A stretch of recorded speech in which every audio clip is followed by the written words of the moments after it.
પાઘડી પહેરાવી છે એટલે દાદા ના સમજતા, હજુ દાદા થવાની બહુ વાર છે.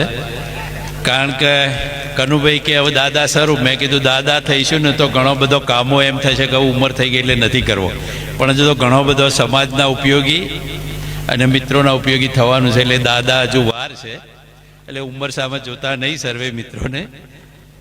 ખાસ કહેવાનું મારે તો આપણે વિશ્વ આંજણા ધામ બનાવવા જઈ રહ્યા છીએ જમિયતપુરા અડાલત ટોલ નાકાની બાજુમાં. એના અંગે જ ખાસ વાત કરવાની છે. મને મિત્રોએ કહ્યું કે આપણે શું બનાવીએ છીએ અને શું કરવાનું છે. તો તેજસ્વી તારલા જે અહીંયા તમે આવકારો છો, એવા તેજસ્વી તારલા આપણા સમાજમાંથી વધુ પેદા થાય એના માટે આપણે શું કરી શકીએ. વર્ષોનો વિચાર હતો, એટલે મિત્રોએ મળી, જેમ પટેલભાઈઓએ સરદાર ધામનું નિર્માણ કર્યું એમ આપણે વિશ્વ આંજણા ધામનું નિર્માણ કરવા જઈ રહ્યા છીએ. અને લગભગ 5મી તારીખે એનું ભૂમિપૂજન અને દાતાઓનો સન્માનનો કાર્યક્રમ છે. એટલે ખાસ દરેકને બહુ આમંત્રણ દિલથી આપવાનું છે. સંસ્થા વતીથી દરેક પધારજો. સૌનાથી જે ઉપયોગી થવાય થશો તો આનંદ થશે. પણ આ વિશ્વ આંજણા ધામ જે એ બિલ્ડિંગ નથી કે કોઈ એક એવું ના માનું કે સ્કૂલ કે આપણી કોલેજ છે, પણ આપણા સમાજનું એક ઓળખ, સંસ્કાર, સંગઠન અને વિકાસનું એક પ્રતિક સમૂહ, એક મોટું ભવ્ય નિર્માણ થઈ રહ્યું છે 13 માળનું, કે જે આપણો સમાજ ગૌરવ અનુભવી શકે. એમાં સ્કૂલ કોલેજ નથી કરવાની. 11 વીઘા જમીનમાં આપણે લગભગ 13 માળનું બિલ્ડિંગ બનાવવા જઈ રહ્યા છીએ. આપણી આવનારી પેઢી અને સમાજને ઉપયોગી થવા માટે બદલાતા સમય સાથે બધા લાભ લઈ શકે, કઈ રીતે બીજા સમાજો સાથે, દુનિયા સાથે તાલ મિલાવી શકે, પોતે પગભર બને, સમાજનો ઉપયોગી બને, શિક્ષિત બને, વિકસિત બને, રક્ષિત બને, એના માટેનો એક ઉમદા પ્રયાસ છે. એમાં બધાને સાથે જોડવા માગીએ છીએ, જેથી પોતે પોતાના સ્વબળે આત્મનિર્ભર બની શકે અને ખુશીનો આનંદ વ્યક્ત કરી શકે. સમાજમાં જરૂરિયાત માટે ગવર્મેન્ટની પરીક્ષાઓ છે, IAS, IPS, ક્લાસીસ, આર્મી હોય, સ્પોર્ટ્સ, ખાસ રમત ગમત માટે બહુ મોટું આપણું આયોજન કરવાનું છે કે જે આપણી કોમમાં ઓલિમ્પિક સુધી જઈ શકે એવી ક્ષમતા છે. એનો આપણે બહુ ભરપૂર ઉપયોગ કરવાનો છે અને એ થશે. એ જીન આપણી કોમ્યુનિટીમાં છે. આપણે જે કંઈ વહીવટ શાખામાં હોય કે મીડિયા તંત્ર હોય, ન્યાયતંત્રમાં, દરેકમાં ખેતીવાડીનો આપણો મુખ્ય ધંધો છે. તો એમાં આપણે કઈ રીતે ટેકનોલોજીથી કે કોઈ સેમિનારોથી કે કઈ રીતે એમાં વિકસિત કરવું, ઉપયોગી થવાય. સમાજની છેવાડાની બેનને કંઈક તકલીફ પડતી હોય ભણવામાં, નાની મોટી બીજી મુશ્કેલી હોય, તો એને આપણે કઈ રીતે મદદરૂપ થવું, ભાઈ કે બહેન હોય. ટોટલી આપણો સમાજ કઈ રીતે શિક્ષિત વિકસિત થાય અને બધા સમાજોને આમ હિંમતભેર, પુનઃભેર આગળ વધે, એ આશયથી એક બિલ્ડિંગ અને આ ભવનનું નિર્માણ આપણે કરી રહ્યા છીએ. બધાએ ખૂબ સહકાર આપ્યો છે, બહુ સહકાર. એમ લાગે ને કે આપણને કલ્પના ન કરીએ કે આવું થઈ શકે છે.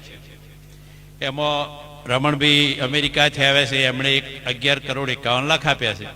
એમણે તો કહ્યું છે કે અમેરિકામાં કે કોઈ જે કોઈ આપે એનાથી હું 50 લાખ વધારે આપીશ. કનુભાઈ 11 કરોડ છે, પણ 11 કરોડ તો ઠીક છે, પણ એ બીજા કેટલા પણ પૈસા આપવામાં મદદરૂપ થાય છે. એવા રમણભાઈ અમેરિકામાં મદદરૂપ થાય છે કે ભાઈ આ પ્રોજેક્ટમાં જોડાઓ. ઘણા બધા અમેરિકા, ઓસ્ટ્રેલિયા, UK, કેનેડાથી આપણા મિત્રો આવવાના છે. અચૂક તમે આવજો. ઉપયોગી તો જેને જે સમય જે થશે એ સારું થશે, પણ 300 કરોડનો પ્રોજેક્ટ કરવાનો છે. મને 100% આપણા સમાજ ઉપર, મિત્રો ઉપર, દાતાઓ ઉપર અને લાગણીશીલ માણસો ઉપર શ્રદ્ધા છે કે ચોક્કસ આપણે 300 કરોડ પાર કરી જવાના છીએ અને 100% નક્કી જ છે. થશે, પણ બધા સાથે જોડો. નાની મોટી ખોટી આડી એવડી ચર્ચાઓ, વાતોથી દૂર રહી જે કોઈ માણસો કામ કરતા હોય ને એમને બને તો પ્રોત્સાહિત નહીં કરો, ચાલશે, પણ હતાશા ના છપડે એવા પ્રયત્નો ન કરો અને એવા કરતા હોય તેમને રોકો અને સૌનો સાથ આપો, એવું અમે ઈચ્છીએ છીએ. તમે ભણશો, ડિગ્રીઓ મેળવશો, એનાથી ભવિષ્ય બનવું અઘરું છે. હવે સમય ખૂબ બદલાઈ રહ્યો છે. હવે તો આર્ટિફિશિયલ ઇન્ટેલિજન્સનો સમય આવી રહ્યો છે. દિવસે દિવસ એવો પરિવર્તન આવે છે ને કે સર્ટિફિકેટ ખાલી આપણા હાથમાં રહી જશે.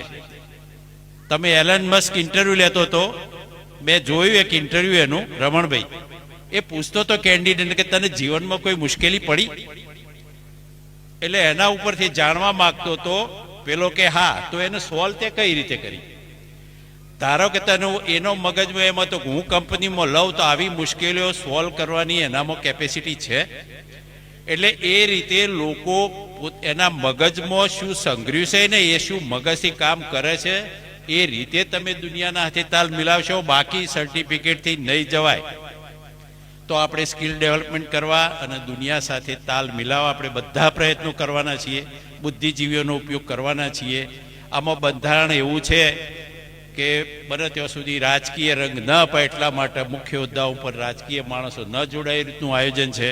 અને 51 કરોડ ઉપર જે હોય એ ટ્રસ્ટી હોય કે જેથી ખોટા માણસો ઘણી વખત આપણે સંસ્થાઓમાં જોઈએ છીએ, હમણાં 2-4 સંસ્થાઓના મેસેજ સાંભળીએ છીએ કે અર્થ વગરની માથાકૂટો થતી હોય છે.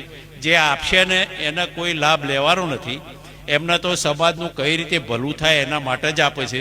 એટલે એવા લોકોને જોડીએ છીએ. એમાં ઘણા બધા અહીંયા સરદારભાઈ છે, સુનિલભાઈ છે, કેટલાય મિત્રો આની સાથે જોડાયેલા છે. અને આ પ્રોજેક્ટ એટલો ઉમદા બનશે, પણ તમારા સાથ સહકારની અને પ્રેમની ખૂબ જરૂર છે. અચૂક પધારજો. સર્વેનો ખૂબ ખૂબ આભાર. Thank you.